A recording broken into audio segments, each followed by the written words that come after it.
welcome back to another episode of the Chaos Chronicles. Navigating the randomness. I'm Jess. I'm Connie. And this week we're going to be talking about how we met our husbands. Mm-hmm. Before we get too deep into that, just a reminder, we are on Spotify, TikTok, and YouTube. Our handle for all three is at Chaos Chronicles Podcast. Absolutely. Yep. So check us out. And let's get into this. Yeah. All right. Well, meeting our husbands. I guess, Connie, should we start with you and Johnny? Yeah. So we have been together. Well, we got married in December, so we've been married a couple months. Jess was my matron of honor. And we've been together, though, since 2015. Mm-hmm. So, 8.5 years. Pretty awesome. Yeah.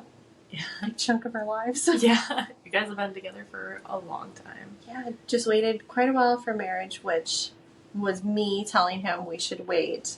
And it was an agreed upon. Yeah. But yeah. We were just talking before we started filming that I'm so excited that we get to do our taxes as married filing jointly for the first time. Yeah. So excited. Please let there be a good tax break there. Yeah, it is a lot nicer filing jointly for sure. Especially with me being in school right now. Yeah. It's nice. Just saying. Yeah. Which that would be a good point to talk about. You guys, you and Mitch have been together for how many years now? 4. Yeah, so we started dating in 2020. Literally day 1 of 2020. Oh, yeah, dear. Yeah. Which was a whole weird thing in our... I didn't know we were officially dating for 2-3 weeks after that. Yep. But we'll get into that later down the road, I guess. Oh, God.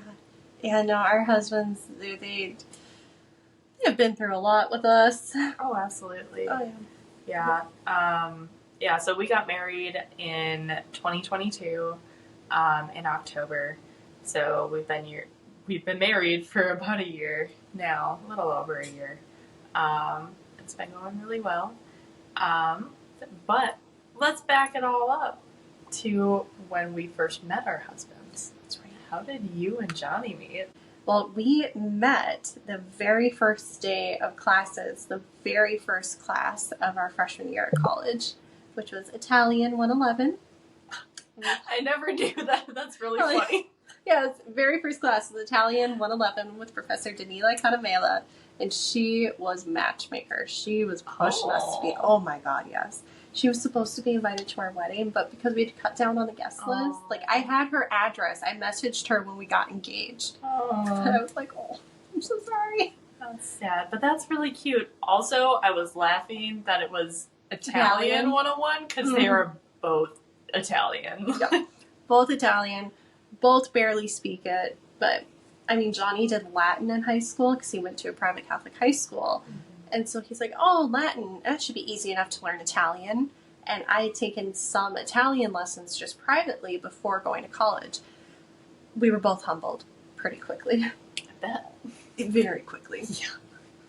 But it was a good excuse for us to hang out because he's like, hey, can you help me study? And I'm like, sure. Why not? What was your first impression of Johnny then? My first impression is that he was really nice because our first class, my professor was this tiny little Italian woman from Sicily.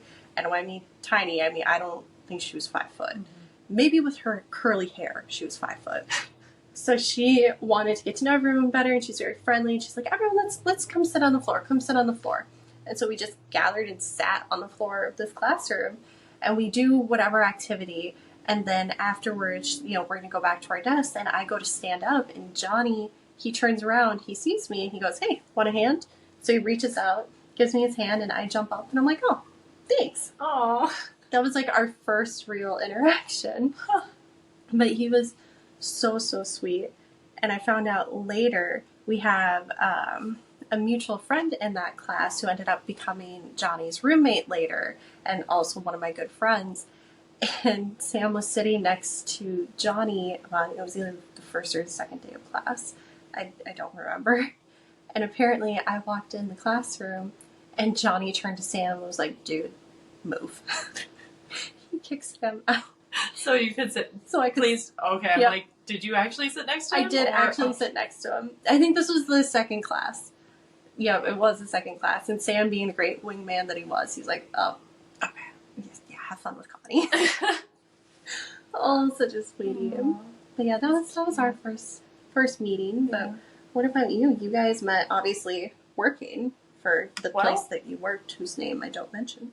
Actually, we weren't working. That's right. Yeah. Yeah, my brain just, my bad. So at the time, I had been a paramedic for a while, but I had recently taken like a mental health break, which you will know more about that in our toxic episode. So go listen to that. Go check that out for sure. But I had taken like a mental health break from being a paramedic, and one of my friends who was also a paramedic, she was like, hey Jess, let's go rock climbing. I was like, yeah, I love rock climbing. Let's do it. And she's like, awesome. This date works perfectly. I'm going to invite this guy that I want you to meet. And I was like, no, please don't. Please don't. I'm not ready. I had just gotten out of a serious relationship. I was nowhere near ready for a real relationship again. I definitely needed a long time to heal. Wasn't looking for anything. And so I was like, nope, if he's coming, I won't be there.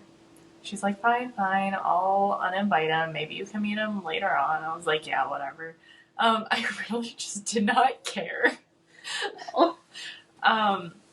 So we went rock climbing, and as soon as I show up, all of a sudden, my friend goes, hey, Jess, you're here. By the way, this is Mitch. I love it. Yeah. So Mitch was there, and I was just pissed. I was fuming. At that point, I'm like, you could be so nice, and I really don't care. Yeah. Yeah, but, like, we hung out. We were climbing together. Like, I could tell he was a cool guy. He seemed like one of those, like, really smart, really cool guys. I'm like, yeah, probably never would happen. Just because it's not what I went for. I went for the red flags. And he was not a red flag. So I can't disagree. I know. But it's okay. The red flags are in the past. Red flags are in the past, yep. Yeah. So that was how we technically first met. We learned just base level that you do when you meet someone for the first time. And then went back to the ambulance service that both of us worked for, and I just kept running into him. It was like fate, or he was stalking me. I don't know. Maybe a little bit of both. I was going to say, it depends who you ask. Yeah. But yeah, so we were just, he was always around, or I would always just run into him, or running into him while dropping patients off at the hospital. And then that same mutual friend that we went rock climbing with, she had what's called a bid. So the service that I work for, we bid our schedules out for 6 months. So we know our schedule is 6 months out. I forgot about that. Yeah, that was a headache. I don't miss that part. But so she had a bidded shift with him. So that means every 2 weeks she had a 16-hour shift with him. And 16 hours? Oh, God. I know it's normal for you guys, but I hear that and I'm like, that sounds awful. it was in the more rural one, so this one was more chill than being in the metro area. Sometimes you got to chill. But so she's like, I'm going back to nursing school, and I have to drop my shift with Mitch. Can you please do me a huge favor and pick up with him? And I was like, sure, why not? And that's where it all began. Mm-hmm. But if I had an open shift, he had an open shift, we would just pick them. So just do some nice overtime and get to know each other. I mean, that is a great way to get to know each other, where you are forced into a small space for potentially 16 hours. And Or more. Or more if you get burned. And then, you get to have these moments of connection, and then you get to have moments of, oh dear God, literal shit is hitting the fan. Mm-hmm. And you get to, like, bond over helping somebody or wanting to smack somebody if they suck. Mm-hmm. And then you get to go back to talking. I have to tell the story. The first patient that we ever had, I still remember this lady. So it was for like a mental health call. And so very low key, but I ended up taking her because it was like she had said a couple things that might make EMTs a little nervous, and I didn't know how he felt about certain things. So I was like, He was an EMT, she was a paramedic, which for those who don't know, paramedics have the actual schooling to have that degree, and then the EMTs defer to the paramedics. Mm-hmm. They do go through school as well. Yes, sorry. Yeah, it's just it's different. Yeah, different level. But so this lady, the whole time on our way to the hospital, I'm in the back with her. She's like, "Are you two dating? Oh, you're not? You should. You really should." And I'm like, "Well, this is our first shift together." And she's like, "But do you have more shifts together?" And she was just the whole time. I remember this. And then we get to the hospital, and he opens the door, and she's like, "Oh, here he is." I was like, "Oh my goodness." I love that. Yep, it would be the mental health call that would be the one trying to set up the paramedic and the EMT. Mm-hmm. And it was literally our first shift together, our first call together. Oh. If that wasn't literally just fate screaming in my face, he's a good guy, go for him. I will say, of the folks that I have met that are somewhere on the crazy scale, they do have the ability to sniff out a good person. Mm-hmm. And they also have the ability to sniff out a bad person and react strongly to the bad person. Yes. Much like dogs. Crazy people and dogs. Same thing. The more you know. Yeah. Okay, but sometimes I can sniff out the crazy people, so what does that mean? Yeah. Well, now we're just getting too deep into thought here. It's true, but I have been called a bitch, which is a female dog, so like, full circle, Well, man. There we go. It's usually the crazy people like me. Most of the time. It's the Karens that don't like me. Well, I don't like the Karens, so. Exactly. And if anyone gets mad about the use of that term, everybody knows what we're talking about when we say a Karen. Yes. It is the mean, entitled, usually woman, who screams at someone who literally has no control over whatever policy it is that made the person mad. Yeah. And if your name is Karen, I am so sorry. Unless you are a Karen, then maybe reflect. So, moving here, what was your guys' first date? Or whatever you consider to be your first date. I was going to say, because there's a couple definitions. Yeah, like, I'm not talking like the first time you hang out. Like, the first time you actually go do something together. The first time we actually did something together, we had hung out with my roommate, Anna, at the time, who was actually the one who married us, because she pushed for Johnny and I to be a couple. She's like, "Oh, Johnny and Connie just sounds good together. You should date. You should date. Plus, he has a nice butt." And I'm like, "He does have a nice butt." So I'm simple that way. But we actually hung out outside of hanging out with Anna and her boyfriend at the time at, I think we just went to Chipotle, honestly. Okay. Yeah, we just went, got food, and just chatted. It was actually really nice. That's nice. Yeah, there wasn't much to do because I had one of those professors that the first week of class they tell you, like, all right, we're going to have these major papers and I expect this, this, and this. And they give you a like large paper worth 20% of your grade within the first 4 weeks of class. Mm-hmm. Yeah, so didn't do too much hanging out besides that going to Chipotle because I needed a break. It was really sweet of them. That's fair. That is cute. I also don't miss that because it was a theology paper. Ew, that does not sound fun. It was not. Yeah. But yeah, so that was ours. But I mean, you don't really consider the rock climbing your first date. Definitely not. You can't really consider your shifts a first date. No. So then what is your guys' first actual date? Mitch likes to say that the New Year's Eve was our first official date, because anything before that was just us kind of hanging out. Because when you work with someone, it's different, you know, and it's also not like we're in an office. Like, you can avoid people in EMS. Like, I can avoid certain partners if I don't like them. I don't have to work with them. So it is different, and everyone gets excited when coworkers start dating. It's, yeah. But so Mitch likes to say that it was the New Year's Eve party that he invited me to. So I don't know if I consider that our first date. We had brought Ruby to breweries before that. But again, nothing happened, which is why he's like, well, we kissed on New Year's Eve. But not in the way you would think, not when you would think. Was it at midnight? Nope. I mean, I can go into this one.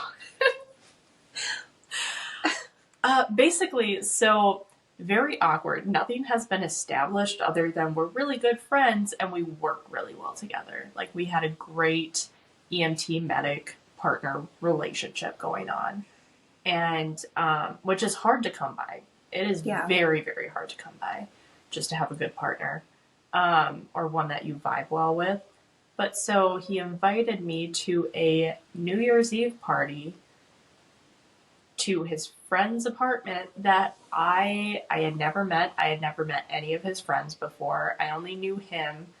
And I was like, sure, I'll go.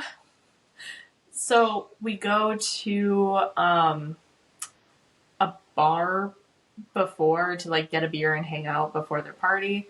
And we get to their house and we're the first ones there because of course we are. We're always pretty early. Opposite of you. I was going to say opposite of me and my husband. Mainly my fault. Solid 93% my fault. Yeah, if you need Connie to be there at 3, tell her that you need to be there at 1:30. And then you'll be a half hour early. Yeah.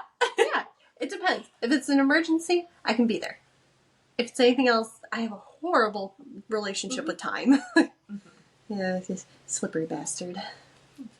Generally, you're really not that late. I just overly correct for you. Well, dependent. Yeah. Anyway, so you arrived first. Yeah. You're early. I'm late. We're early. So we had gotten there early. And, you know, I met his friends. They're a really lovely couple who are now married. So they're really super cute and super nice. And, like, we had gotten drinks. And then I go to sit down on their couch because that's where we're going to be hanging out. And so I sit down on one end of the couch. He comes and sits down on the opposite end of the couch. And I'm like, I messed up. What did I do? Like, I overanalyzed. I thought something was there. Obviously, it's not. You know, like, little spiral. So I was like, well, I'm just going to try to make the best out of this, I guess. And I, you know, as more of his friends came, I met them. We had some drinking games. We played games on the TV. We had a couple board games going on. Like, it was a fun night. And I really liked meeting all of them. Well, midnight came, which is, like, where people expect, like, if you're gonna kiss. Which, by the way, I had been hit on all that night by Mitch's friends because they kept pulling him, being like, are you going to be dating this girl or not? And apparently he wouldn't give him a straight answer. Okay, Mitch. Yeah. Yeah. And then so at midnight, instead of kissing me, he held my hand. It's like we're kindergartners. I was honestly expecting you to say he turned and asked for a fist bump. Like, that I was could trash. see that though. Oh my god. Oh gosh. That's so sweet though. Yeah, and then he drove me home, and then he kissed me. Oh. Wait a minute, was this... Oh, okay, because I know your mother was this right outside your door? Because this was when you had moved back in very briefly with your parents, right? Mm-hmm. Please do not tell me she was hovering. Don't really know, don't really care. Okay. Because after that, we're like, we have a lot to talk about, and then we drove back to his place. That sounds right. Yeah. So, yeah, that was our first date. Awkward moments. It was a roller coaster of a night. Let's just say that. I feel like that's all first date, first kiss. There is so much awkwardness around it. Mm-hmm. And like, even if you do click with the person, it's still letting yourself be so vulnerable. Yeah. Because like, if the other person's not feeling it and you misread everything, it's like, my bad. Yeah. I'm gonna move to Timbuktu. Nice to meet you. Well, it's like, this is, the middle of the winter in Minnesota. Unlike this year, we actually had a ton of snow. And he had kept, like, he would text me, be like, hey, did you bring Ruby on a WALK yet? And be like, oh, no. And he's like, awesome. Well, if you want to wait, 30 minutes, I'll drive up there and join you. Like, he literally would drive 30 minutes to come 30 minutes to come with us. Because he was living in the cities at that point, right? Yeah, and I was at my parents'. Yeah, so like 30-minute drive out of the cities coming up. Yep. And he would do it all the time. That's so all the time. sweet. And that was before New Year's Eve. So it was like I'm like, there's no way I'm misreading this, right? And then so that's why when he sat down on the opposite end of the couch, I'm like, oh no, what did I create in my head? Yup. Yeah, I was pretty scared at that point. See, on the other end, I feel like I kind of did that to Johnny. Yeah, I can see did that. On accident, because I was like, I had dated another guy throughout high school, and then we did break up very shortly into freshman year of college. And so I was kind of like, I don't know. So I was like kind of pulling back a little bit on hanging out with him. So I do feel kind of bad. But I mean, obviously it worked out. Yeah. But it was funny because before we officially dated, I think I told you this story. We were hanging out in my dorm room with Anna and her boyfriend at the time, who lived in the same dorm as Johnny. And I don't know how it got brought up, but we started talking about butts. Don't know why. And Johnny, when I met him, was super into lifting. Like, he's still into lifting, but like, way. He really was chicken breast, broccoli, and rice for every meal type of lifting. Yeah, it was. Yeah, but he's good. He actually does a lot of seasoning now. I love what he cooks for me. It's not just boiled chicken. No, we've come a long ways. But yeah, so we're talking about butts. And Anna goes, Connie, Johnny's got a really nice butt. Johnny, show her. And so Johnny hikes up his shirt. Of course he does. Turns around, pops his butt out, and he twerks backwards towards me. The man can't twerk, so he was hopping backwards. And it made me laugh so hard. And I had a moment where I'm like, I think I'm going to date this guy. I think I really like him. Because, like, it was a genuine, we're all just laughing, and I'm like, he's not too serious, he's able to have fun. Yeah. I was like, oh, okay, I think I might date this guy. Yeah, which is exactly what you were looking for. It was.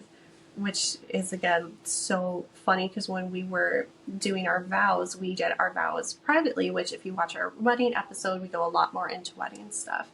But we just did it here at our house. It was just me, him, shouldn't hit the mic, and Zeus. And with all the chaos of wedding planning, we didn't write our vows out. I wish we had. I wish I had recorded us doing it, because he did such a sweet job that I cried. Like, it was so good. But I had wanted to write out my vows and talk about that night, that moment of thinking, oh, I think I'm going to date this guy. And then as opposed to the moment where I was like, oh, I'm going to marry this guy. But I don't really know when that moment happened. I was just about to ask you, when was that moment, Connie? It was just a lot of little things, like how supportive he was as my parents that went through their divorce. and like how whenever I'd have those moments of feeling emotionally vulnerable or just overstimulated, he would be really good where I'd be like, I need this. And he'd go, okay. And he was just, okay. He was your person. He was my person. There was no argument on it. There was no, can you have this meltdown tomorrow? Like, I want to go to bed. It was like, okay. Like, what do you need? Yep. I'm like, okay. So, like, that's when I knew. But it started with his butt. That's where it all began. Where it all began. The greatest love story. Hey, it started with less and worse for others, and oh, absolutely. it could be worse. Some people. It was kind of a joke, but also kind of not. Like, no, I know. Because that's the funny thing. Because we both still smack each other's butts all the time. Yeah. Which, I mean, I forget about that sometimes, and I'll do it in front of my mom on accident, and my mom's like, and I'm like, sorry. You're married. Exactly. It's just one of those, like, where it's weird being any form of affection around my parents. That's fair. It is, yeah. But I feel like that's how everyone is. And you shouldn't be making out with your partner or spouse in front of your family. That's weird. Yeah. That's very weird. I mean, I don't know what type of family you have. And it would be weird to me. It'd be very weird to me. Yeah. Granted, I don't like PDA, period. You and Mitch don't really do PDA either. Mm-mm. No, this guy will barely hold my hand in public. Same with Johnny. Although, we started out our relationship, and he was the complete opposite, which definitely surprised me. Because I remember I called you, and I was like, this guy's holding my hand, like, in the car, like, he's opening the car doors, and then we go on hikes, and he's like, it's like -10 out, but we're still holding hands, and yeah, he doesn't do that anymore. Right? I feel like the way Johnny has talked about it, and maybe this is true for other couples, where they, mainly guys, it seemed like, they get to a point where they're just so comfortable with you that they don't need the additional, the hand touch or all the other PDA type deals. I get it, but my love language is physical touch. Oh, that is a big thing. Figure out your love language. And your partner's love language. Yes, do both. Yes. Oh, because then you know how to, what is that? I've read the book a couple times. It's like, fill your partner's bucket or whatever. Yeah. Yep, fill their cup. So, what are you doing to fill their cup at the end of the day I think the guy in the book says bucket because it's like, what are you doing to get your bucket full and whatever. But it's like, what are you doing? So like Mitch's is acts of service. Shocker. Yeah, I can see that. Yeah. So like I do a lot of things for him, or he has also words of affirmation, which surprised me because I don't know why he would always like say things to me, and words of affirmation is one of my lowest ones. And so for him, I have to give him the verbal reassurance. But I've learned that that's what I have to do, even though it doesn't come natural to me. I still go out of my way to try to do that so his love bucket gets full. It is. That is a huge thing. Like, our Johnny and my relationship changed a lot for the better. I mean, with my parents going through the divorce, obviously that put a huge strain on me and my family as a whole, and my sisters. Absolutely. And even our relationship, because you start questioning, like, oh my God, did I subconsciously seek out a partnership that's doomed to fail like my parents? Mm-hmm. Which, that's a mind blow that you really... Yeah. Not a fun one. No. But, like, as I was working through it, and, my parents would share some of the stuff that they had talked about in couples therapy, because they were separated first before divorce, and a lot of it was with your love language.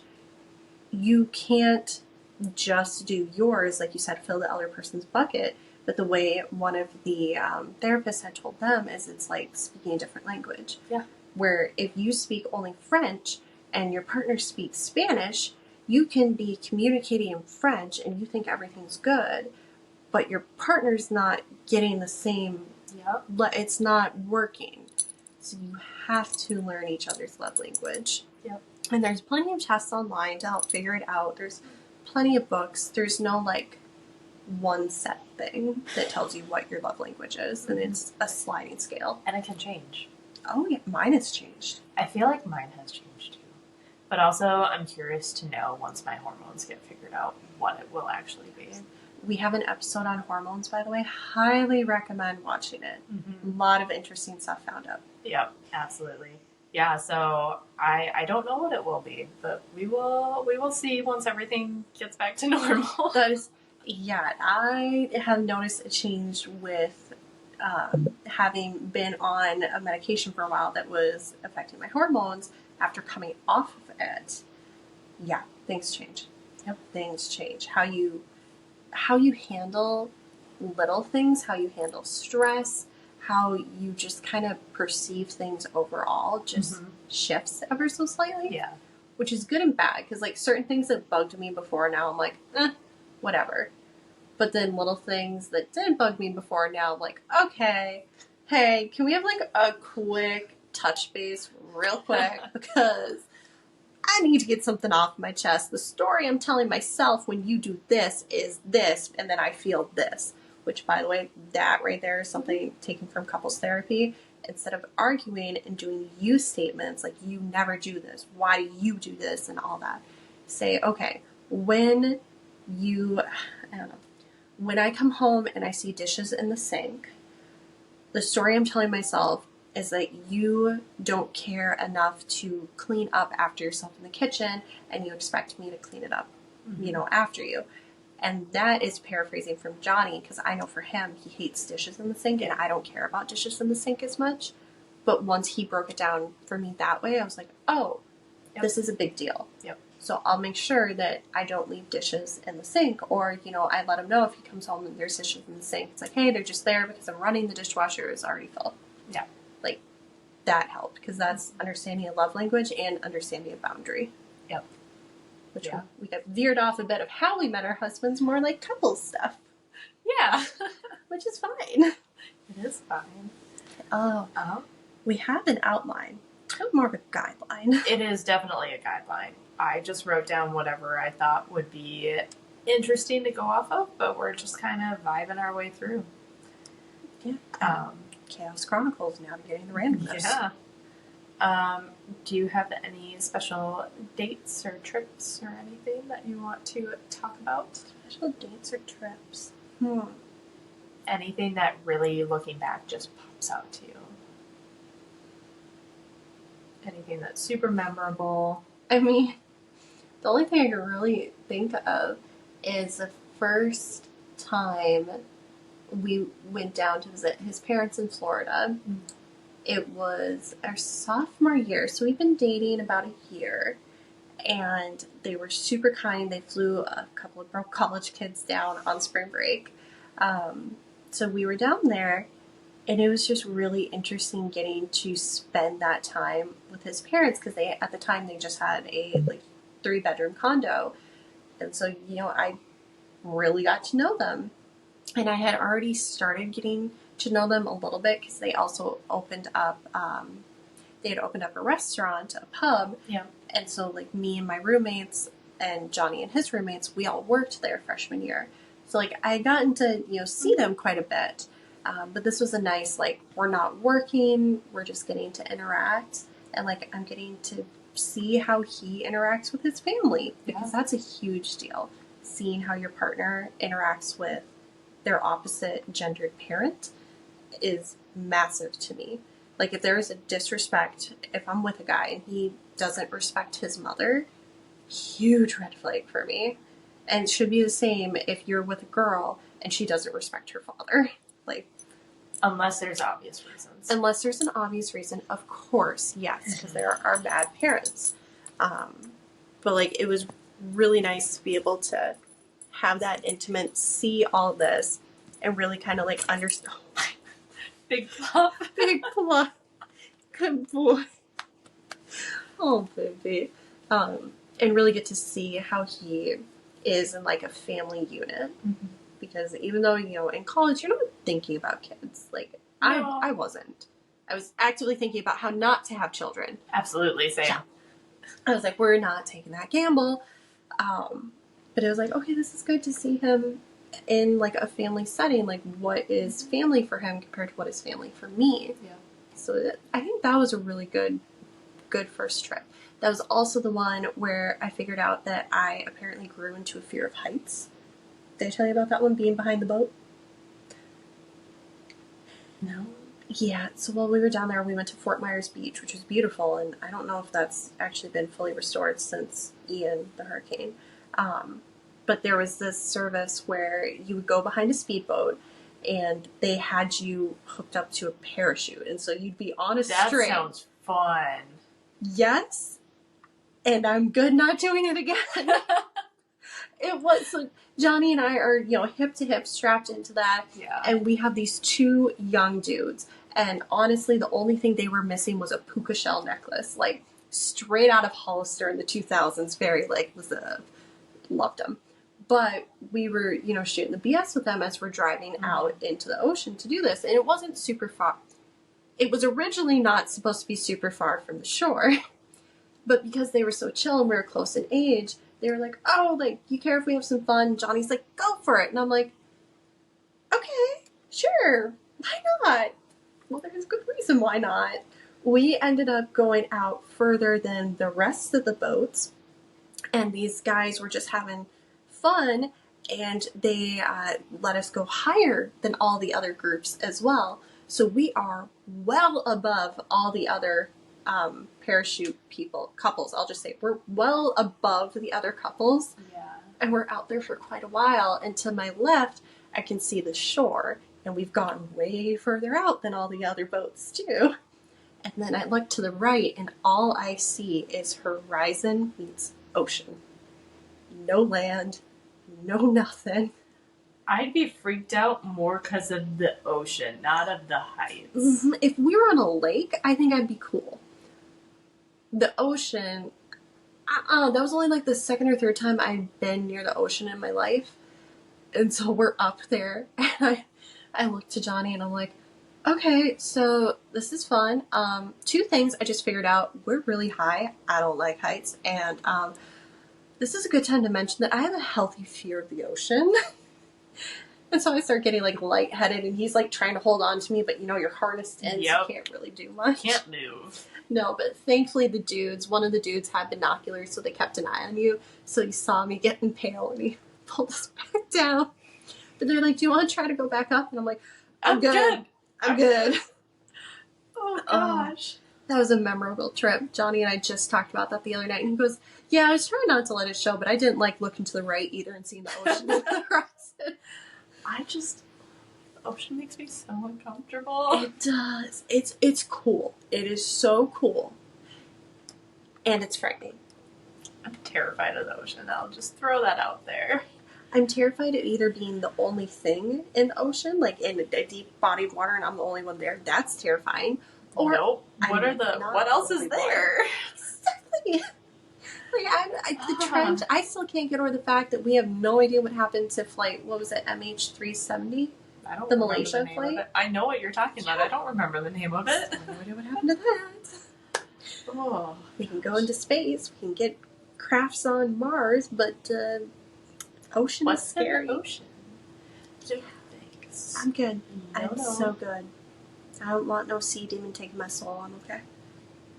See? The more you know. But that was a memorable trip. Maybe not so much for the couple part. I mean, it was, but you guys trauma bonded. We did a little bit. It was fun. It was also fun because the two dudes who were driving the boat literally tanned, had the flicked out hair, the board shorts. But they were so funny because they kept making fun of Johnny and I. Because I don't know what happens, but when you're outside of Minnesota, your accent gets thicker. Well, it's because it stands out. Currently, we're talking, and there are certain words that I can definitely hear an accent. But when you're not around other Minnesotans, and I can heavily hear it when I say Minnesotan. I can hear it. Yeah. I do the exact same. But when you're not around people that have the same accent as you, it just stands out like a sore thumb. It does. Yeah. Oh, especially in certain words like boat. Boat, bag. Yeah, because we were on the boat, and now I'm hearing it as I say it. And so I said something about oh yeah, it's not my first time on a boat. And they both whipped around. They're like, where are you from? We're like, oh yeah, we're from Minnesota. And they're like, oh yeah, don't you know? And we're like, Close. It's more like, way oh up yeah, there. don't you know? Yeah. Oofda. And of course they're like, oh yeah, Fargo. I'm like, North Dakota. Close. Barely North Dakota, but North Dakota. Exactly. I'm like, yeah, nope, haven't seen that movie. I know there's a lot of blood. I'm good. Yeah, don't know much about it. I don't. And I like to think that way. Yeah. I'm good. I don't like the horror movies. Horror. That didn't sound right. Maybe I'm just focused on the accent No, now. I think you're focused on the accent. I didn't hear anything. Oh, good. But I don't like the ones that are set in polar places just because, unlike this winter, like you said, where we got jack squat for snow. Yeah. But like when it is those winter movies, like I think Dead Snow is a big zombie one from the early 2000s. Oh, it freaks me out. I hate it because when you're out here, and if you ever are out like in any part of the wilderness, or even if you're just like not by the city roads and you're out here when there's just snow, Yeah. it's so quiet. Uh-huh. It can be calm, or it can be freaky. Can be. Yeah. So I don't like Depending. these. Oh, and I know that's what Fargo is, which is why I refuse to watch it. And I don't need anything to make my accent worse than it already is. Yeah, those are definitely very thick accent. And I'm talking like even heavier than the Iron Range accents that you get. The Iron Range is different. For those who don't know, the northern part of Minnesota is considered the Iron Range, mostly along, which one is out there? Superior? Michigan. Yeah, Superior. Yeah, Superior. Along Lake Superior. And it is different than what you're going to hear in the Twin Cities area, but the Twin Cities is such a mix with different hotspots for immigration that, now it's not as thick of an accent. Yeah. But there's certain little pockets of Minnesota where you'll find those small towns, and it is thick. It is thick. But it's so sweet. It still has that warm comfort of like a southern accent where it's like, oh, welcome home, honey. Yeah. I can't do a southern accent well unless I am overly hyper and or drunk. Then I can. Or serving, actually. One of my serving personalities was Southern Hostess with the Mostess. I love it. That one got me a lot of tips. I bet. It did. Well, especially up here. Oh, yeah. Yeah. And it wasn't even like I was trying to be Southern, but I'd be like, hey, honey, how you doing? Okay, what do you want? Oh, cheese curds. Great idea. They are so good. And just having just a little bit of twang on it. More tips. Huh. I don't know why. I didn't even have to show boob. I just got more tips. There you go. There we go.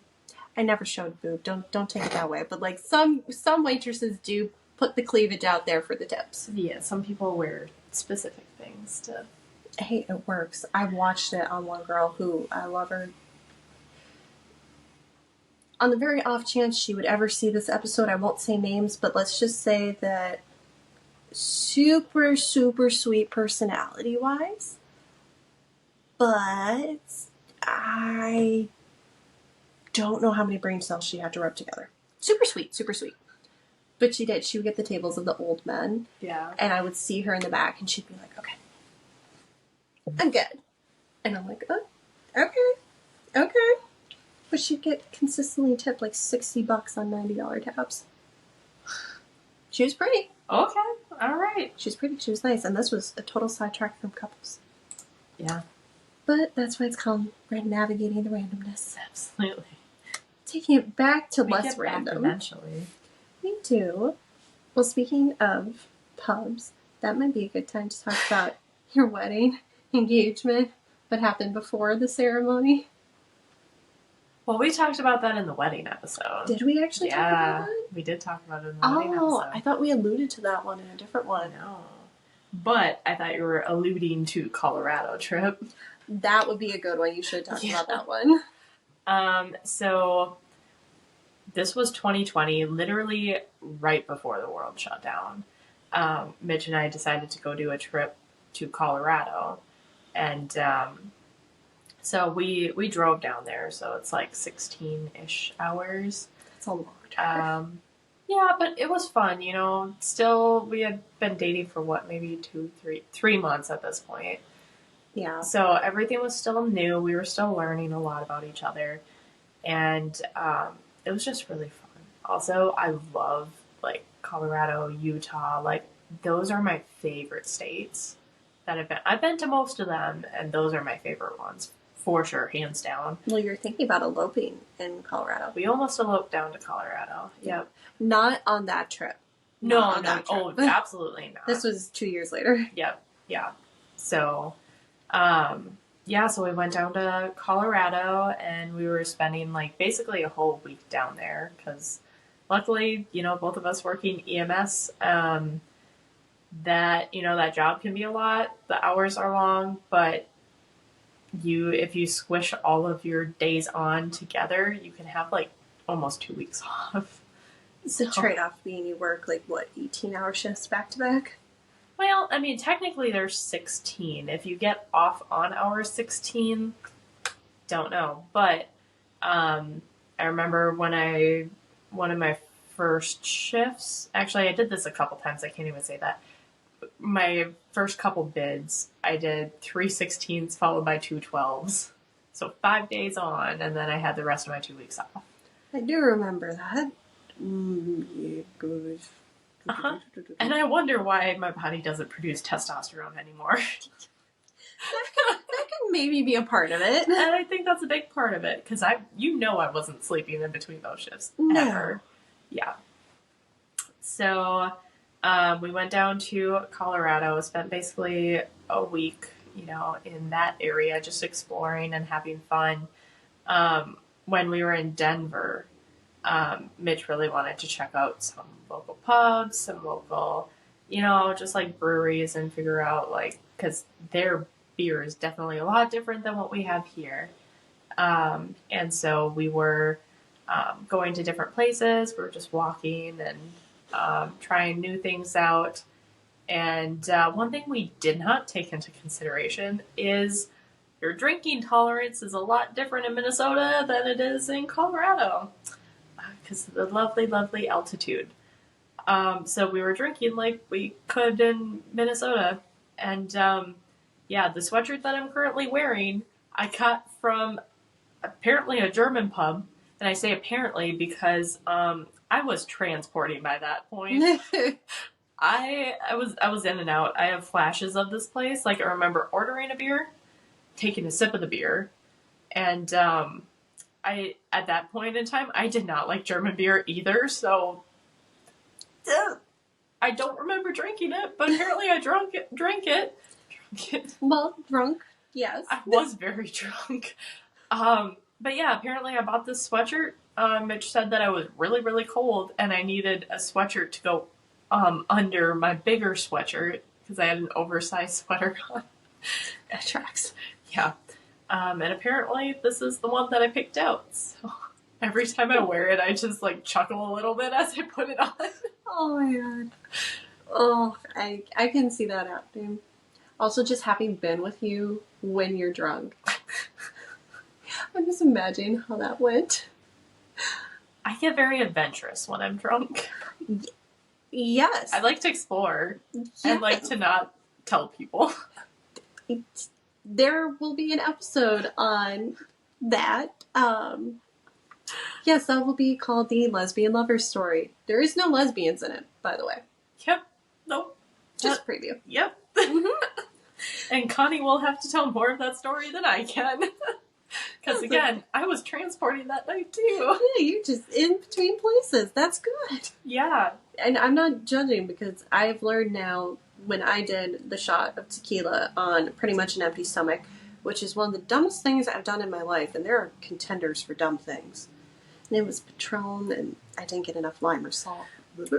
Yep. Anyway, I've learned that I am also adventurous. I basically turn into Dora the Explorer, which is why we have not gotten drunk together in a public place.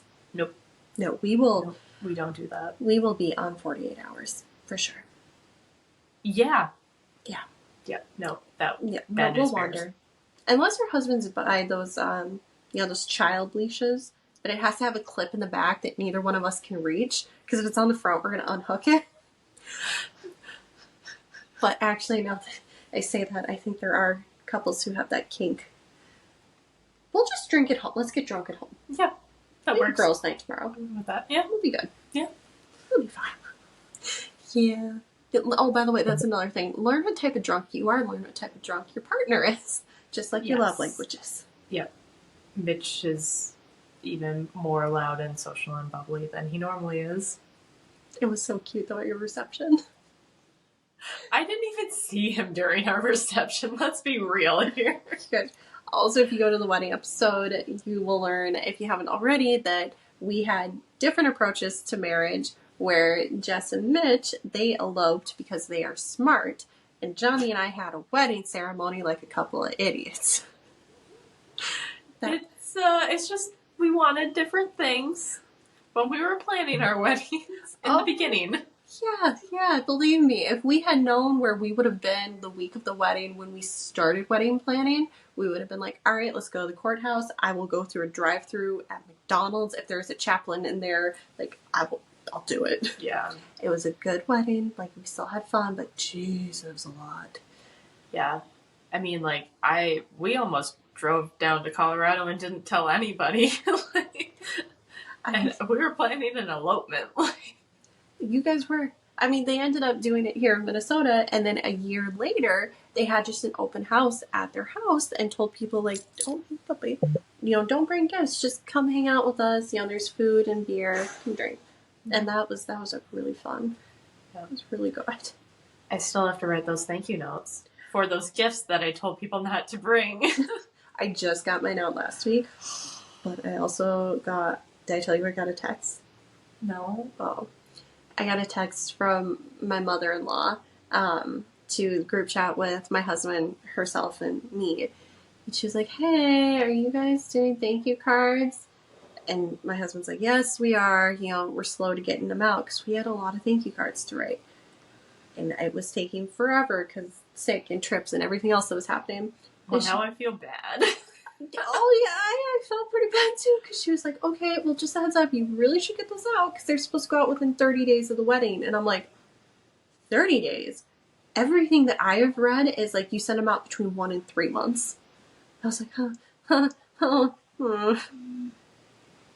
at 4. I sent them out after the 3-month mark. You're good. If you want help, I will help write out the envelopes. I would love that, yep. Yeah, because that was the pain in the ass, because which, by the way, I don't think we talked about this in the wedding episode. When you are a couple, when you are looking at getting married, when you start picking your maids or matron of honor, or best man or otherwise, for the love of all things holy, get somebody who's going to come to your house and help you mail out all the save the dates. But when you do that, don't make the same mistake we did.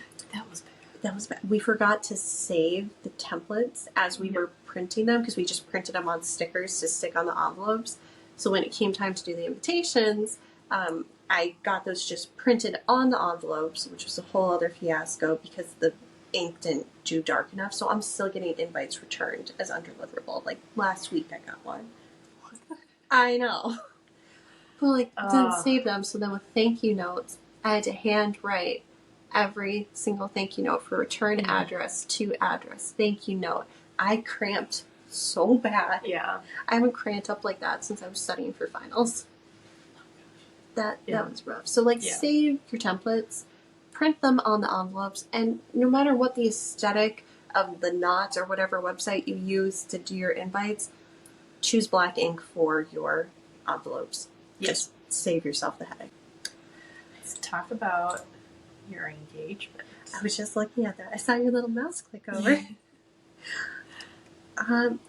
Yours is very romantic. Why don't you talk about that one? Oh, okay. That was so sweet. Not that Johnny wasn't romantic, but a little different. Well, so I guess I knew it was coming at this point. I had already bought the dress. It's already been altered. Our wedding was slightly under 2 weeks. It was the 13 days from proposal to I do. Yep. I counted. Yeah, I did too.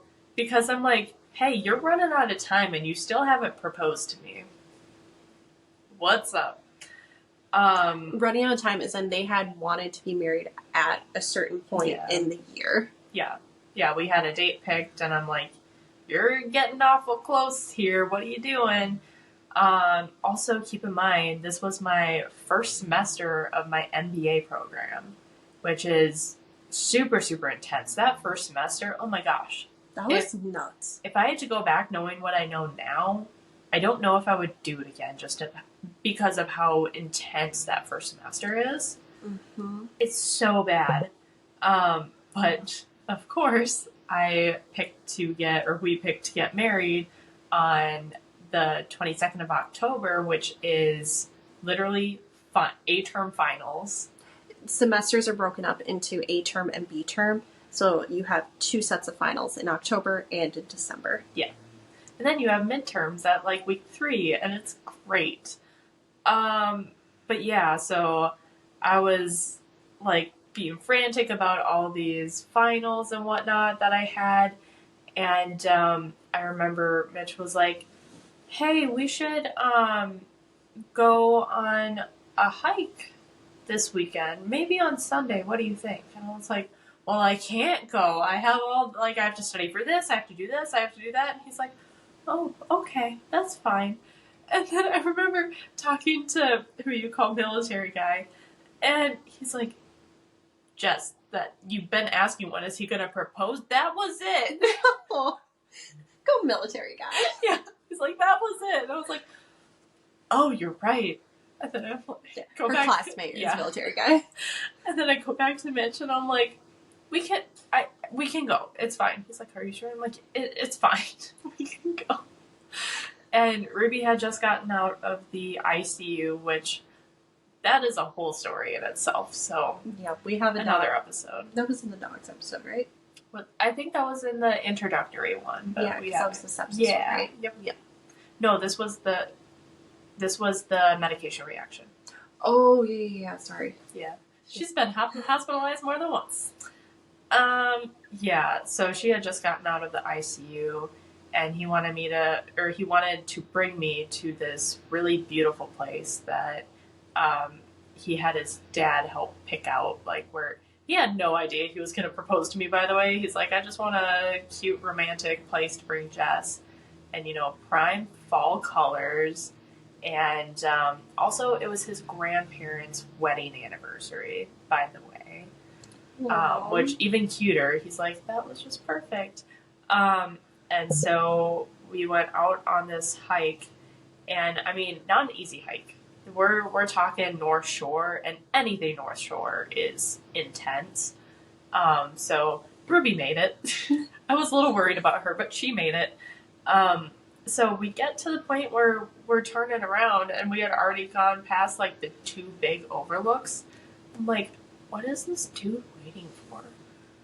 Like, is this really not it? Because I hadn't thought about it, and then military dude told me, and I was like, oh, yeah, obviously it makes sense. He has literally no other time to do it. So we turn around, and, I'm like, I'm just fuming. I am fuming. I'm so pissed off at this point. And Mitch knows I'm pissed off. Like, he is not saying a word. He has told me. He's like, I did feel actually really bad at that point. Oh, no. So I was, like, fuming as we're turning around.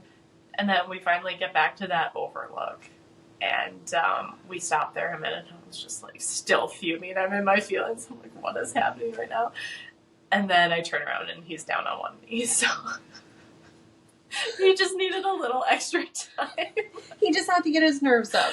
He told me that he was trying to find the perfect place. So that was his excuse. That's so cute.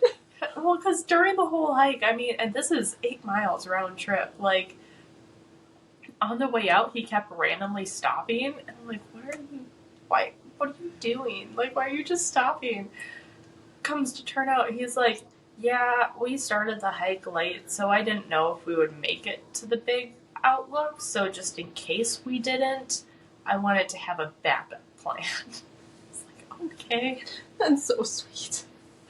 Oh. So. And it worked out. And then 13 days later, you guys were married. Yeah. Short engagement, which is what I wanted. So. Smart. Yeah, being engaged, I don't know if this is normal for people other than me and you, but, like, the amount of I don't know if anxiety is the right word. Insecurity. Yes. Yeah. I was so insecure. I felt it more because we did literally everything about our weddings is kind of opposite. Yes.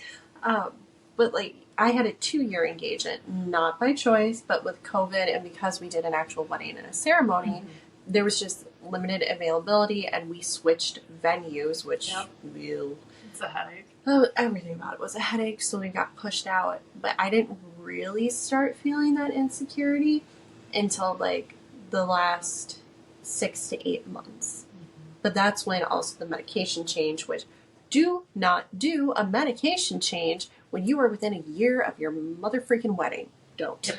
No, not a good idea. No, I look back on a lot of the pictures of the wedding day and I can see how bloated I am too, which was literally stress and part of the medication change. Yep. And I'm like, joyous, love that. Anyway, but yeah, no, it's insecurity, but it worked out well though because it was 2 weeks of you had already gotten your dress. Yep. Because they really had talked about it. Like it was really just kind of, the proposal was a formality. I told him he had to propose to me, otherwise I wasn't showing up on the day of the wedding. Exactly. It was not a requirement, but like everything was planned out. It wasn't like crazy, like, oh, we had our second date and now I have my dress already. Yeah, no, it wasn't not that crazy. No, not that. No, so like it was already prepped, and like Jess and I, because I was her maid of honor, we have done, you know, hair and makeup for weddings together more than once. So many hair and makeup trials. Like we're already pretty confident, so we were able to knock it out pretty good. Oh yeah. And you guys had the space picked out, got married at a beautiful part in the cities. Don't want to narrow it down too much because but like beautiful natural spot, sunset in the background. Everything was perfect. And it was the last warm day. It was like 80 degrees, which 80-degree day, sunny 80-degree day in the end of October in Minnesota. Yeah. What?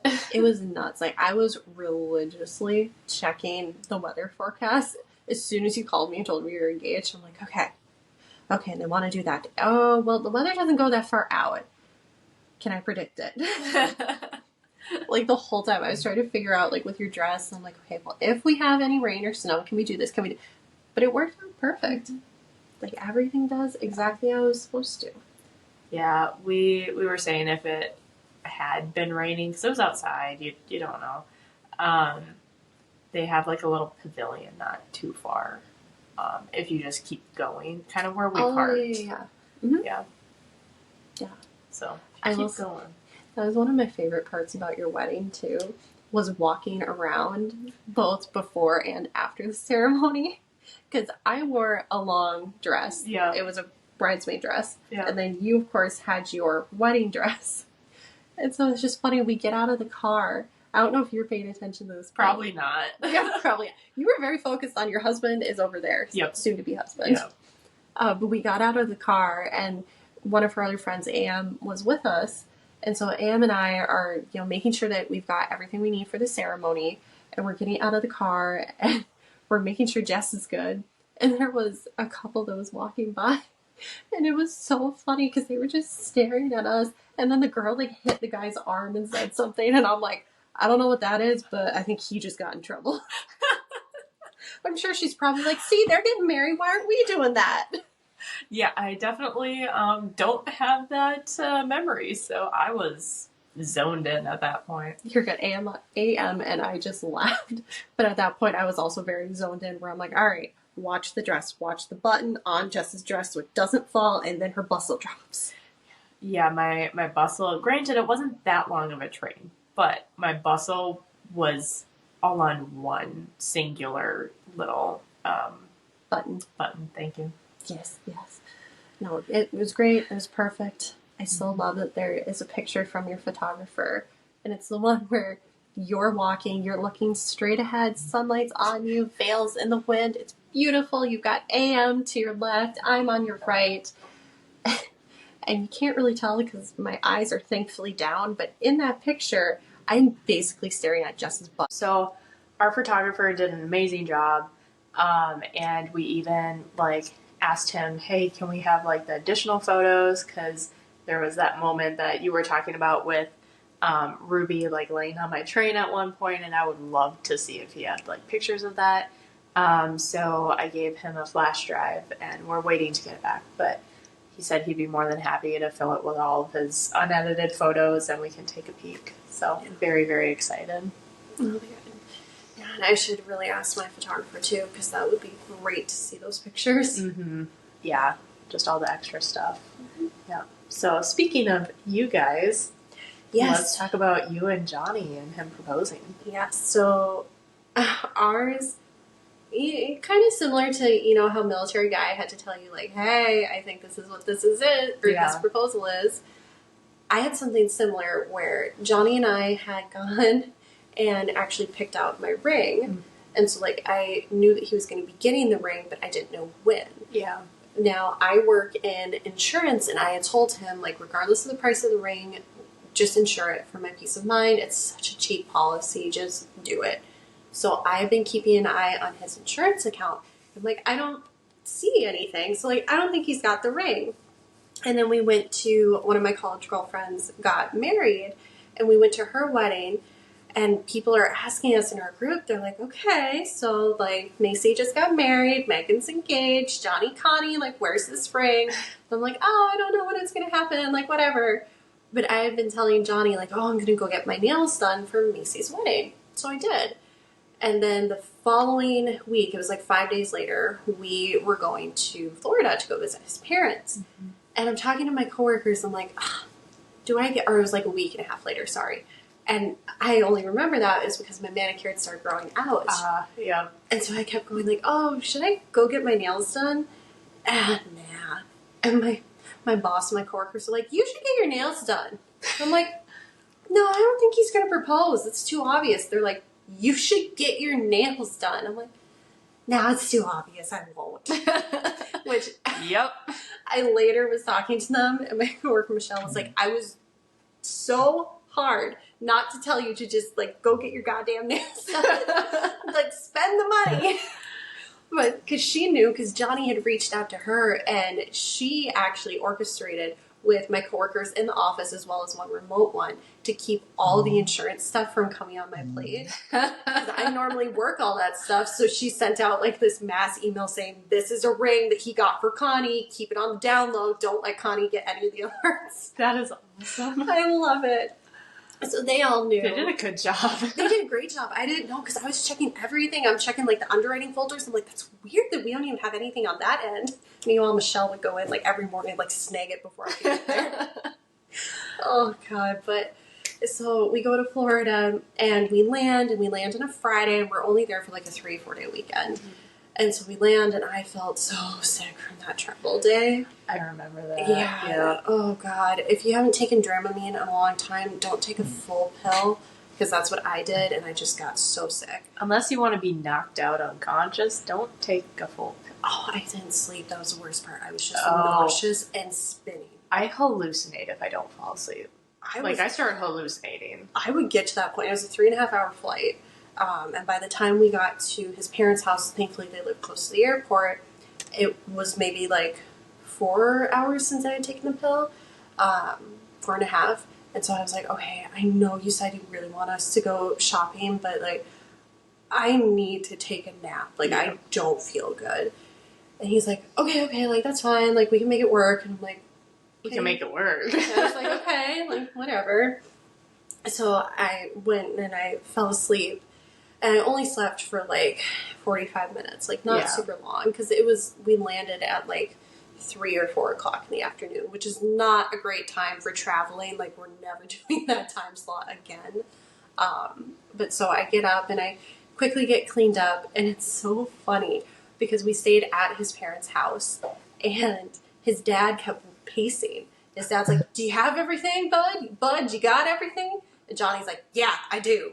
And Kelly's like, are you sure? Do you have everything? Johnny's like, I do. And I'm like, did you forget your wallet in time? Yeah. Like, what's happening? Completely oblivious because I thought it was too obvious. So I'm like, okay. Like, I change into a different dress and we start heading out the door. And again, John's like, hey, bud, do you have everything? And Johnny's like, yep, I did. Shut up, Dad. It was so funny. And like, even in this moment, I am remembering as we're pulling out of his parents' driveway, because we just borrowed their car, John was in the driveway pacing after us, just kind of like looking. I was like, oh, it's so cute. He like went outside to smoke, and it was cute. So we get to this mall, this outdoor mall, and we're shopping, and like I think nothing of it. We go into Tommy Bahama, and Johnny goes into the dressing room and tries on pants, which I later found out he had the ring just loose in his pants pocket because he couldn't hide the box because it was too big. Mitch had it in his shirt pocket the whole time, or in his jacket coat thing. Zipped at least? No. Oh my god. Like, I mean, it's his like flannel thing that he throws out. Yeah. So during the whole hike, he's like, I was sweating buckets, and I was like, yeah, I was wondering why you weren't taking it off. He's like, I couldn't lose the ring. Exactly. Johnny was freaking out too. And I can't believe he tried on pants with my mom. I'm like, of all the things, no. I know. It was funny because after I'll get to that point. But so we're shopping, and I'm like, okay, like whatever. It's this beautiful outdoor mall. And, you know, we walk in, and I grab a couple of things and, you know, a makeup store.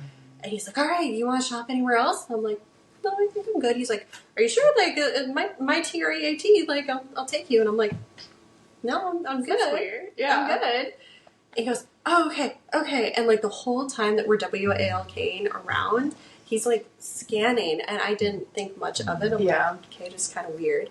So then we start going towards one end of the mall, and it's, like, less busy. And he goes, oh, you always say, like, you want more pictures of us together. Let's go get a picture by that fountain. And it's off to the side, like this, it's where apartments are, so it's not on the main drag. Because I had always told him, don't do a major public proposal. Like, I would hate that. Yeah. So we go off to the side, and there's this woman on a smoke break. And Johnny goes up to her, and he's like, hey, can you take our picture? And she goes, oh my god, yeah, like, no problem.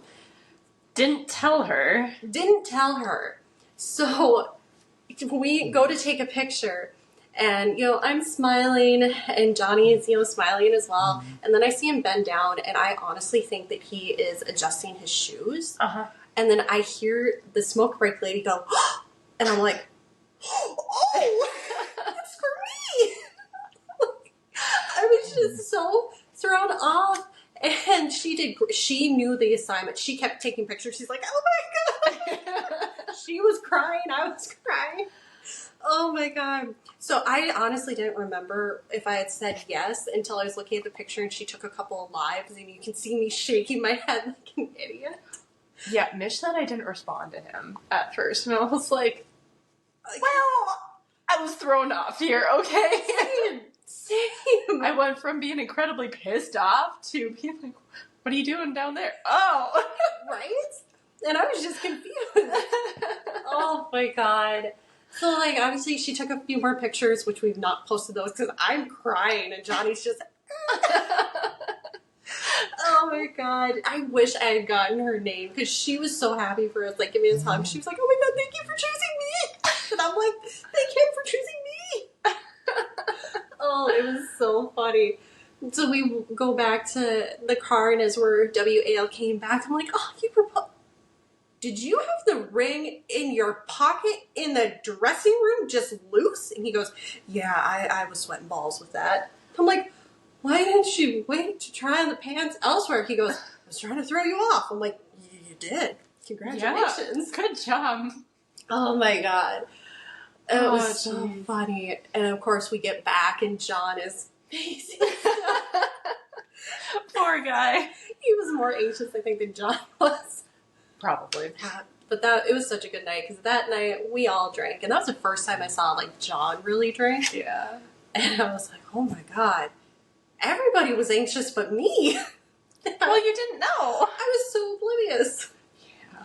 Oh my god. But no, it was very fun. The only downside was I totally messed up the ring sizing when we went to get the ring done. Because when I wear cheap jewelry, it causes my hands to swell. So I buy a size 7. This is not that size. What is your ring size? I had it custom at 5.6. Okay. Yep. It should be a 5.5, but I'm like, that's just a little tight, so we went 5.6. But so I was like, oh my god, this is so pretty. It keeps falling. It keeps falling like almost off because we were still there for another couple days and we were golfing quite a bit and a golf glove on your left hand. So I ended up just taking it off and wearing it on a necklace until I could get it resized. That's the smartest thing to do. It was, but I was so worried because I didn't do that until we were at the airport and I almost lost it. Like when I was going to take off my sweatshirt to just go through security and then I was like, oh, okay, like, hang on, Mr. and Mrs. TSA, I gotta give me a second. Yeah. And like put it on my necklace. But yeah, it was so sweet. And of course everyone's like, yeah, no, he was gonna propose in Florida. I'm like, I thought it was too obvious. I remember, I'm pretty sure I asked you before you left. You I was did. like, do you think he's gonna propose? No. Yeah. And you're one of my first calls too. I think you were actually my first call. You were also my first call. Yeah, you were. All right, it went you, and then it went my mom, my dad, my sisters. I just remember I looked at Mitch and I'm like, I'm getting a video call from Connie. He's like, that's random. I'm like, I don't think it is. You're like, I know something's up. No, I'm like, we don't FaceTime each other. No. Strangely enough, yeah, we really don't. No. It's phone calls or it's in person. Yeah. I feel like we move around too much to FaceTime each other. Oh, for sure. Anytime we're on a phone call, that's when I get most of my housework done. Same. Because I'm just like motivated to. Or I just pace around the house, like literally do laps around my house. Same. That's how I've gotten a lot of my steps in, actually. Yeah. It's healthy. See, friendship works. Healthy. Yeah. For many reasons other than just I'll even get your steps. Oh my god. But yeah, no, it was a very, very fun trip. But, I still can't believe he had the ring. I still can't believe Mitch had the ring loose on a hike. But also, like, thinking about it, we know how big those ring boxes are. They are big. How do people sneak them in their pockets? I feel like you can't have them in your pants pocket. Like, you'd have to be wearing a suit and, like, hide it in your, like, back pocket. That's, like, the only thing. Or, like, inner coat pocket. Yeah. Even then, I feel like it stands out. Yeah, ring makers make the ring boxes smaller. Even the one that, like, we ordered our husband's rings off the same site. I couldn't think that word for a second. And, like, it came with a really nice wooden box. Mm-hmm. And, like, even that's still pretty big. Yeah, I feel like that you might have a chance of actually hiding that one, though, compared to the ones that, like, ours come in. You know, the big clunky ones. And it's got the rounded top. Yep. Yeah, there's no hiding that, because mine came in that red one that you borrowed. Mm-hmm. And so it's like, you ain't hiding that. No. That thing's like yay thick, you know? Mine is black or gray? No, taupe, but same size. Yeah. I don't know, because I, like, only saw the box once. Because Johnny did bring it in his suitcase, and then he showed me when we got back. He's like, yeah, I wasn't hiding this. And I'm like, yeah, no, you would have looked like you had something weird going in your pants. No, but like, still, I wouldn't be brave enough to just throw it in my pocket and hope it doesn't come out. Right? I would, maybe the only way I could see that is if I threw it in, like, one of my jogger pockets that has zippers. So then I could, like, feel the ring against my leg and know that it's zipped shut. Or, like, take a safety pin and just pin it to the inside. But so much stress. But then it's like, well, I mean, granted, again, different wedding approaches. Oh, absolutely, yes. But Johnny's big thing throughout the whole wedding process, he was like, yeah, no, I got my nerves and I got the stress out of the way with planning the proposal. You got the wedding. And I'm like, yes, no. No. No. Oh my gosh. Planning your wedding. Beautiful day. Beautiful day. And we had a whole episode dedicated. I'm sure I've plugged this a million times already, but we have an entire episode dedicated. Oh my goodness, to you know, Connie having the more traditional wedding and then me having the elopement. So go check that out if you haven't already.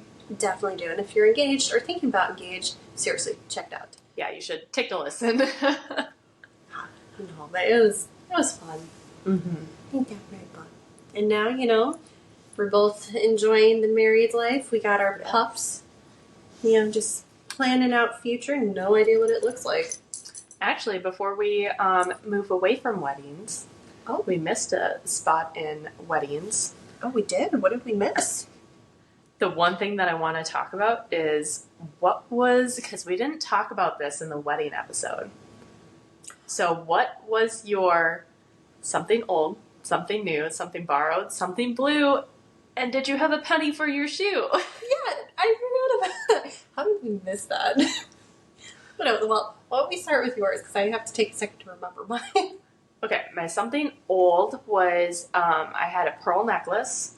That's right. From it was my grandma's. So the story behind that was my grandpa, when he served in the war, and when he was in Japan, he bought 2 pearl necklaces, one for his mother and one for his future wife, who he didn't know at the time, but it was my grandma. And then so my mom wore my great-grandma's pearl necklace at her wedding, and then my grandma gave me hers to wear. So I wore that at my wedding. And then my something new was my dress. It could have been several things, but I'd just say my dress. Something borrowed. I borrowed my mom's pearl earrings. Something blue was my shoes. I had some like baby blue suede Vans, right? Vans, thank you. I'm like, they're not Converse. No, Vans. They were cute. They're very cute. I really like them. And then penny for the shoe. I actually had my grandma saved her penny that she had. So it's supposed to be like the year that you get married, you're supposed to use that penny. So I had my grandma's penny from way back when. Like, you can't even see the date on it anymore. It's so old. And then I had my mom's from their wedding, and then I had the one for the year 2022. Mm-hmm. Aw, I do like that. Yeah, this was like my favorite tradition that I was like, I have to keep this I really like it. I forgot about the penny for your shoe until we were doing that final trial here. Yeah, I was here. Yeah. And then your mom was like, yeah, what about the penny and the shoe? And I'm like, come again? I don't know that one. Yep. But it is sweet. And I forgot what they all stand for. Google break. Yep. Basically, it says that the rhyme originated in England during the Victorian era and symbolized luck for brides on their wedding day. Specifically, each something represents an item to be given to the lucky bride before she walks down the aisle. Oh, good. Should have guessed it was England. A lot of traditions seem to come from there. They do. They do. Huh. All right. Good job, Victorians. Okay, so that was yours. So what was mine? Something old. Something old. I You had a couple things. Yeah. I did. So around my bouquet. Sorry. The coordinator got really upset because I said bouquet instead of bouquet. And then one of my bridesmaids, she was trying to say bouquet around the coordinator just to like throw her off. Yep. Oh, fun moment.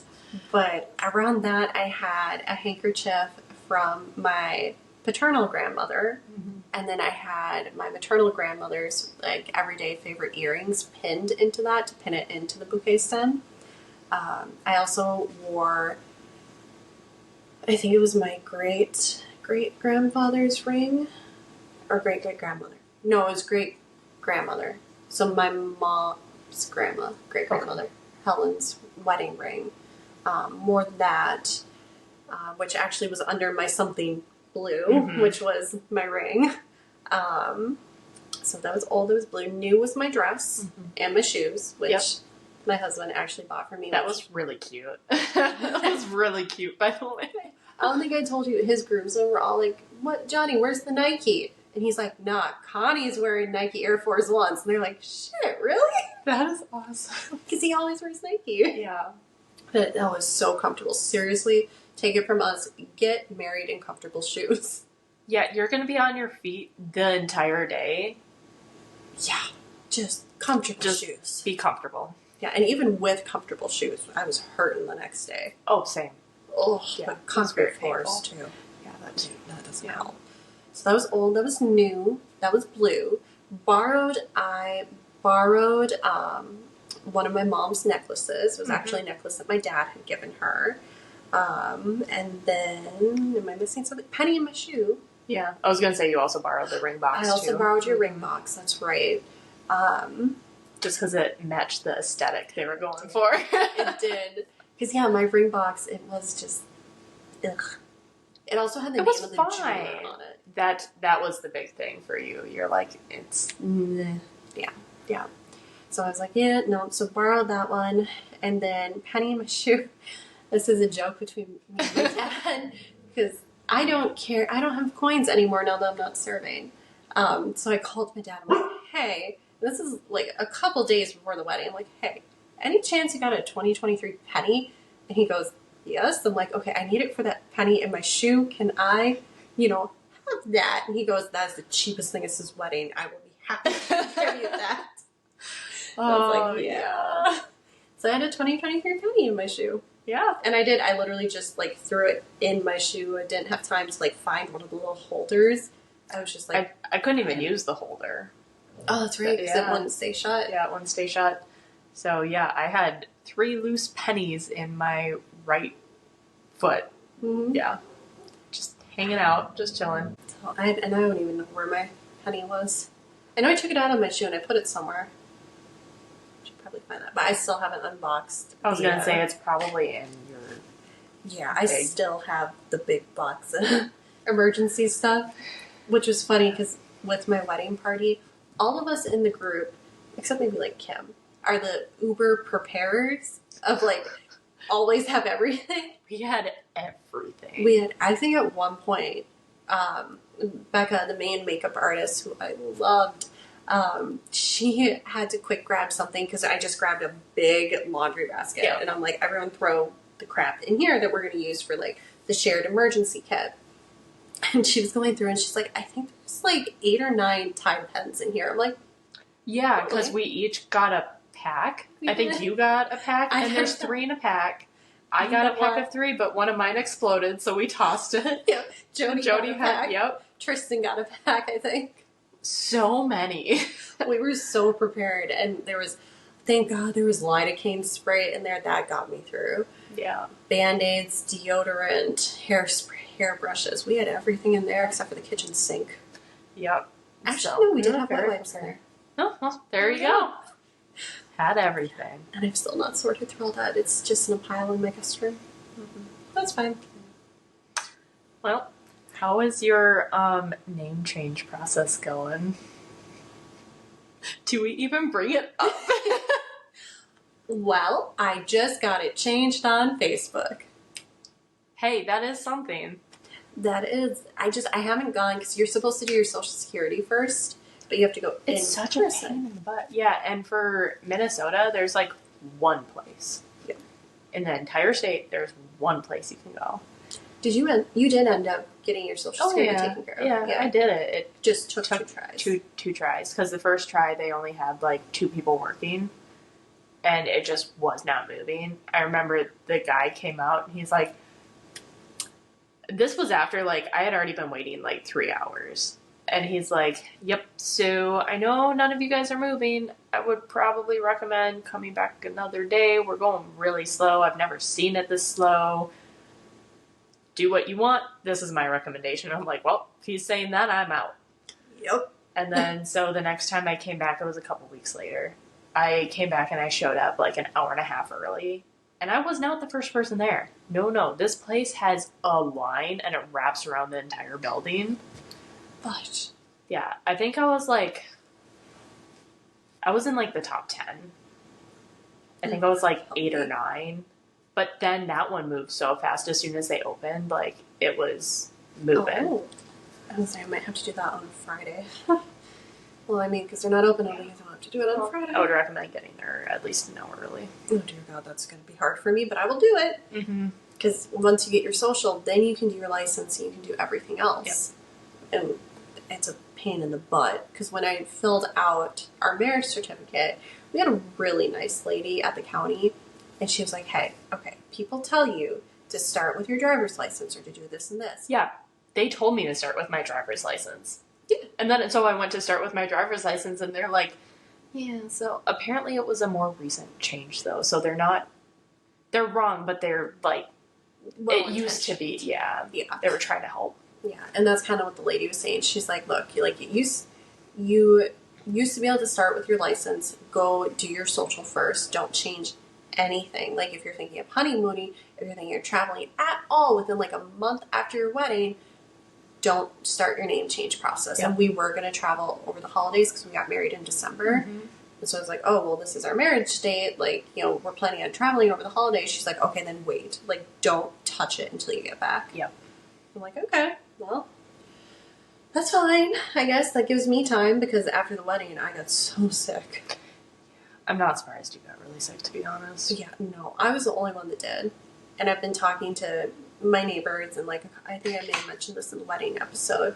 But one of my neighbors used to be a day of coordinator for weddings for years. Mm-hmm. And she was like, yeah, no, the bride or whoever takes on the bulk of wedding planning almost always gets super sick right afterwards because your body just... Yeah, I got sick about a week after you did. So You were just as stressed. We were both stressed planning. It was a mess. Oh my god. Worth it. Worth it, but not doing that again. No. No, it's like doing the sky parachute thing. Great, worth it, fun. Not doing that again. Once is enough. Mm-hmm. Yeah. Yeah, no. But that's okay. And I think I will probably be the last large wedding for both sides of the family, like talking my side and Johnny's side, just because my sisters have seen it. And I've got two younger sisters, one of which worked at a wedding shop, like a wedding dress shop. And so she has already been like, screw major weddings. Yep. But then both of them just watching how stressed I was, they're like, yeah, don't take this the wrong way, but watching you, I never want to have an actual wedding. I'm like, oh no, I would think that you're psychotic if you did. Mm-hmm. Yeah, no, I am very, very, very happy that we eloped. Uh-huh. And invited no one. You were so smart. Yeah, that was, there's, in the wedding episode, I talk more about the chaos of guest lists, and especially when you accidentally screw up your numbers. Yeah. After save the dates have gone out, and then you have to cut 25% of your list. Mm-hmm. So much fun. But, the good news is, I think both of us can say, while the day was great, the marriage has been better. Absolutely. Yep, for both days, both marriages. Mm-hmm. I would 100% agree with that. Yeah. Plus the insecurity goes away because it's like, haha, now you can't lose me. And then after X amount of days, you're like, haha, you can't annul either. So guess what? You're stuck with me. Oh, that was something that I was joking about with one of my clients because they had called and they were like, hey, you got married recently, right? And they were literally just calling to say congratulations, like, so sweet. And I was like, yeah. And they go, oh, how long has it been? I'm like, oh, I think it was like 2.5, 3 weeks at that point. It was like right before we started traveling. And they're like, oh, nice. You're past the annulment period. Nice. And I'm like, thank you. Thanks, I guess. It was funny because it was coming from someone who had been divorced and remarried happily. But I'm like, I'm going to take this in which it was intended. Yes. But it was just so funny. Mm-hmm. Well, I see we've got a couple other things on the outline here. Do you want to put them in, or what are you thinking here? Whatever you are wanting to do, I'm fine with. We can put them in. We can kick them out. I think this would probably be a good wrap-up for this. Maybe just let's wrap up on the advice part. Yeah. Yeah? All right. Is that right? Well, in that case, we're wrapping up the episode, even though Words. English. Woo! There is so much that we could continue to say about weddings, couples, engagements, but we'll sum it up with, what is one piece of advice that you would give to another couple, just kind of as an overall, relationship or wedding, just a good piece of advice. Learn yours and your partner's love language. 100%. It's a huge game changer. I know it sounds stupid, but once you try it, it makes the world of difference. Mm-hmm. Yeah. Yeah, I was saying learn love languages. And on top of that, I would say once you learn your partner's love language, be understanding if it's different than yours. And Yes. take the time to practice it and give each other grace if you get it wrong. Mm-hmm. Absolutely. Yeah. I mean, none of this is going to be perfect. You know, humans aren't perfect. You can't expect your partner to be perfect. Yeah, no. No. No one's perfect. I know I see that all the time. There are some people that I've known, they're like, well, they did XYZ, so I ended it. And I'm like, well, you could have worked through it. Like, if it was a bad relationship, so be it. Didn't sound like a bad relationship. You don't have to end things just because you have one disagreement. Mm-hmm. So. Yeah. And learn in those disagreements, it's not, and this is a cliche, but honestly, adopting this has really helped my husband and I. It is not you versus your partner. It's you and your partner versus the problem. Mm-hmm. Whether that problem is, you guys are both crabby and cranky because of long hours at a job, or you're crabby and cranky because of financial stress, health matters, whatever it is. Just understand that, ultimately your goal is to work through it together and it's not you versus them. Yep. On that note, thanks for joining us this week so we could just reminisce and talk about our husbands. So it's good to go down memory lane every now and then. Absolutely. Mm-hmm. Well, you can check us out on our social medias. Our podcasts are available on YouTube and Spotify at Chaos Chronicles Podcast. And then we are also on TikTok, and the handle is also Chaos Chronicles Podcast. Mm-hmm. And Chaos Chronicles with an S podcast. Yes, thank you. I don't think I said with an S at the intro. So that's why I'm like, S. With the S. Perfect. But yeah, until then, we will see you next week. Sounds good. Adios. Bye. Bye.